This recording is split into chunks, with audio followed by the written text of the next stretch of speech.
And now, it's time to address the elephant in the room, and that was really an overly dramatic intro for no reason, but whatever. What is going on, my Super Sandwiches? Chest slap, Rhymestyle here, and today I want to kind of talk about basically the recent rumor. Rhymestyle, is it true? Did you delete Dragon Ball Xenoverse? If so, why? RNG? Because RNG? You play Dokkan Legends. I don't want to hear it. That's not why.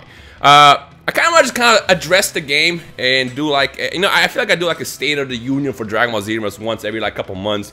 And I think this one is going to be one of those ones that kind of explains basically everything that's wrong with the game right now and what I'm hoping to see in the future. Now, there's going to be that one person in the comments, or even a handful, that are probably not going to watch the video. They're just going to read the title and be like, you deleted because X, Y, and Z. If you see a comment like that, let them know exactly what I say in this video, because I know it's hard to sit through a video sometimes, especially if I address why I deleted it in the first 30 seconds. But, you know, if that's you, let them know why, because there's a lot to talk about in this video. So first things first, yes, I deleted Dragon Ball Xenoverse 2. It's been like 3 weeks now. It's been a while now. I don't remember when I deleted it. It's been a solid minute. Do I plan on bringing the series back at some point? Absolutely. However, I want to see true change happen. No, I did not delete it because of RNG. RNG was kind of like a tipping point, like the last thing to push me overboard. But it's many issues. And it's time for us to kind of gather as a community, which, you know, we've been crying about this, complaining about this. We've been fighting for this for months now as a whole. Not just as me, as C-Reacts, as Kagi, as anybody else who plays the game still. We have been talking about this and yelling about this for months, actually years now, for certain issues.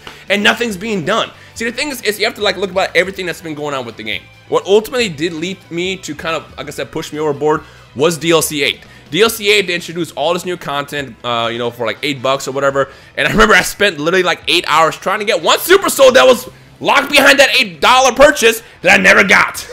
It was one Super Soul. And before you're all like, Ryan, you didn't play as Super Saiyan God, Goku, and Dragon Fist Broly during the last 10 seconds. That's how you unlock it. That's not how it works. It is purely RNG. For those who don't know what RNG is random number generator. What that means is it randomly tells you when you get something. You can be awful in the run through, you can get like the worst possible rank and walk away with everything, or you can get the best possible rank and not get everything. It's completely at random. There is no system based on skill, which we have talked about for like the longest. Literally, when you hop into a mission and finish it, it decides, hey, you know what, I think I'll give it to you this time, because I want to. RNG.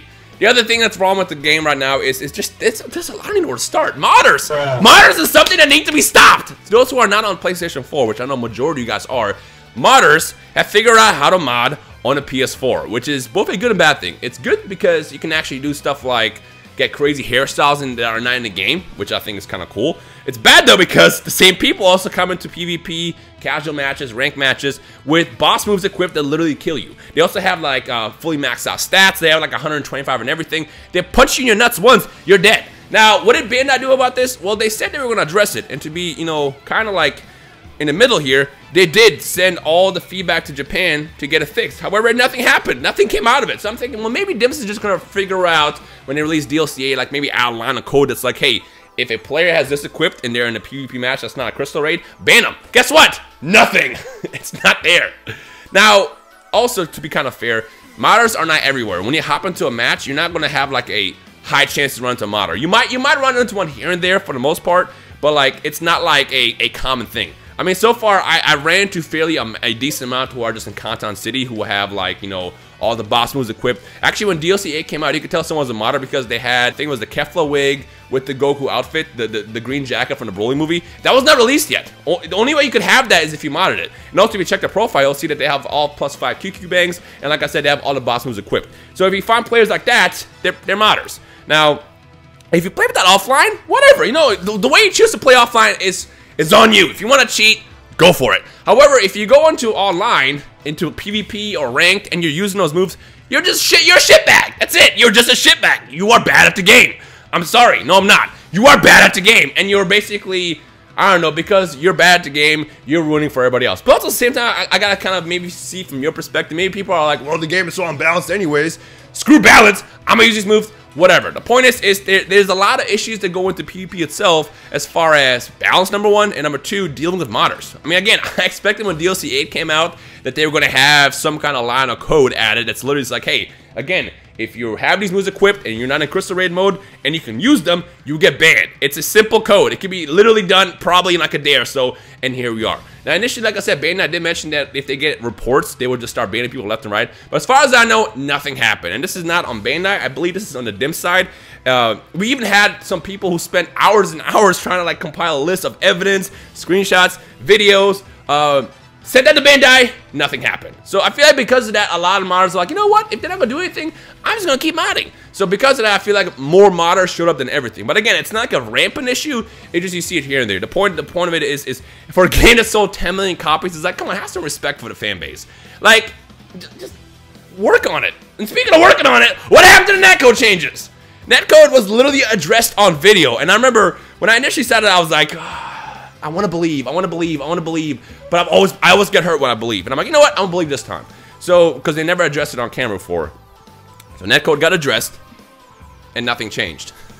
I mean, their solution to the netcode was essentially making certain moves attacks connect better, which I guess in a way does solve the issue of dropping stuff, but for the most part, it doesn't. It's basically a band-aid on a giant wound from a rusty knife. That's what they did. It's like, oh, you got a giant knife wound from this rusty knife. It's gonna give you tetanus. I got you. Here's a band-aid. That's essentially how I see it. And then on top of that, let's talk about like basically like where's this feedback going? Since Xenoverse 1, since Hit was revealed, for example, we have all been begging as far as feedback to get something like Hit's outfit. Or, you know, Bardock's bandana, simple stuff like that. What do we get? We get glasses that commemorate 10 million sales. Hey, thanks to you for the 10 million sales. Here's some glasses that are so disgusting that no one's gonna wear them. Here we are. Now, that sounds a little bit entitled. It does. I'm gonna be honest with you, it does. But like the way I see it is, if they would have at least like kind of dove into what the fans wanted the most, and I know they know we want stuff like Hit's outfit, Bardock's bandana, stuff like that, because we hand delivered them literally a year ago in person, a giant like 14-page document of everything. We know we talked about what the fans wanted the most, and it never happened. It never happened. So if we would have gotten stuff like that in the past, like, you know, in like DLC 6, 7, or, you know, base game, and then we would have gotten stuff like the glasses or the tuxedo, stuff like that, it's fine. But instead, we get stupid accessories because I feel like they're running out of ideas or something, and it's like, oh, why give you what you guys want when we can give you this tuxedo, or this wedding dress, or these stupid glasses? Who's making these decisions? That's what I want to know. Now, again, some stuff they kind of nailed. I think it's cool to be able to get stuff like the blue Vegeta jacket or the green Goku jacket, or vice versa. Whoever wore the jackets, I forgot the colors. I think Goku had the blue one. It's cool to get stuff like that here and there. But again, I just feel like there's a clear disconnection from the fan base, the customers that play the game loyally, and the actual development team, which is crazy because they get the feedback directly. Like, we have sent countless stuff. I'm talking about on a weekly basis since the game came out. Again, to give them some credit, some stuff did get released into it, but a lot of stuff didn't. Another thing is, for example, Crystal Raid mode. Crystal Raid was actually something we discussed last year. We thought, when we sat down in that meeting, we were like, hey, it'll be cool being able to do like a boss mode where it's like 5v1. Have one person be super overpowered, give them all the crazy moves, and then have like 5 friends take it on. It's a lot more fun than a raid mode. We get that! And then they figure out a way to screw that up, which is by locking the crystals behind RNG. And not just RNG, but terrible RNG, which is something else we told them about, you know, a year ago, and many, many times since this game came out. Nobody in this game likes RNG. If you get a Z rank on something, like a parallel quest or whatever, you should be able to get the rewards from it like that, or have a higher chance to get the rewards. But no, it's completely RNG. If you get 1,000 Z ranks, if you get 1,000 D ranks, you still have the equal chance to get whatever's being dropped in it. And again, before you say, that's not how it is, it's absolutely how it is. That's literally how the game is coded. Anybody that tries to argue with that is lying. That's not just how it works. Stop telling people that it's not. Stop telling people it's because, oh, you have to do it this way. There is no specific code written into it. This is GIMPs we're talking about. So yeah, they screw up crystal rates by making you play through one of the least desirable parts of Xenoverse, expert missions, until you get a crystal once every couple hours. I think when it first came out, I played for about 8 hours straight, and I only got like 4 crystals. It was a lot of fun, and again, I actually enjoy being the fighter more than the boss, but you can't even do that! The only way to create a lobby, which automatically makes you the boss, is to have a crystal. Otherwise, it's just random matchmaking, essentially. So if you want to, like, for example, if me and Dion want to take on one of you guys, or just random people, we essentially have to hit matchmaking at the exact same time, cross our fingers, and hope we get in the same lobby, which we tried to do before. I think out of like 3 hours of attempting it, we got it right once, and then it also lagged out in the end. So it's like, why? Who tests this stuff? Who is testing this stuff before it goes live, before it gets shipped? Now, part of me hopes that a lot of the feedback that they actually got is going to Xenoverse 3, and Xenoverse 3, if and whenever that drops, you know, is the best in the series. And like the Xenoverse series to me is my favorite Dragon Ball series of all time, because again, for the first time ever, it allows you to become yourself. You get to fight alongside Goku, alongside Beerus, Gohan, Vegeta, the characters we grew up with. That is so cool to me. And also there's so many customization options. There's endless ways to play. However, the game is flawed. Anybody that says otherwise, you're just in denial. The game is flawed. It's super fun when it works, but for the most part, the game is flawed. And, which, by the way, some people were like, well, why don't you just keep the game and play with C-Reacts? Again, I play the game for fun. I don't play the game for content. I have played the game more off camera than on camera, which says a lot because I have like 1,000 videos on Xenoverse on the channel. Which, again, me and Dion, C-Reacts, will literally sometimes sit down and just play the game for hours and hours and hours, and then we'll decide whether we want to record or whatever we're trying to do that day. Like, we love the game. We play it off camera a lot. However, even when you do that, to that extent, it's so hard to be a fan of the game when you just see so many issues going on with it.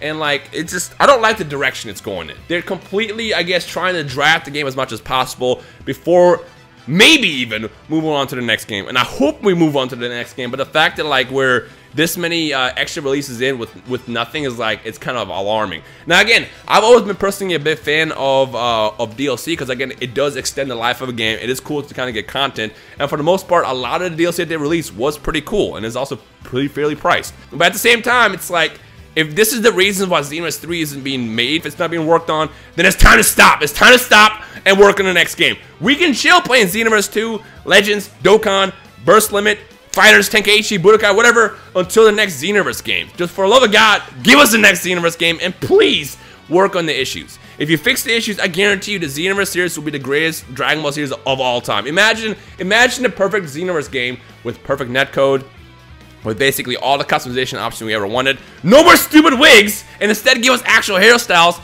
Stop putting band-aids on the game. Imagine how great the Xenoverse series can be, and this is why I personally got to where I am today with me officially deleting the game. Like, I'm just tired of it. So that's kind of why. Man, this is going to sound way more ranty than it is, but again, this is just, I have to get it off my chest and kind of talk about basically the state of the game. So let me know your thoughts in the comment section below, and if you agree or disagree, just let me know down below as well. But again, shout out to anybody that doesn't actually watch the video and I'm asking a comment without, you know, granted this is kind of long. I was hoping this would be a lot shorter of a video, but again, I have a lot to say about it.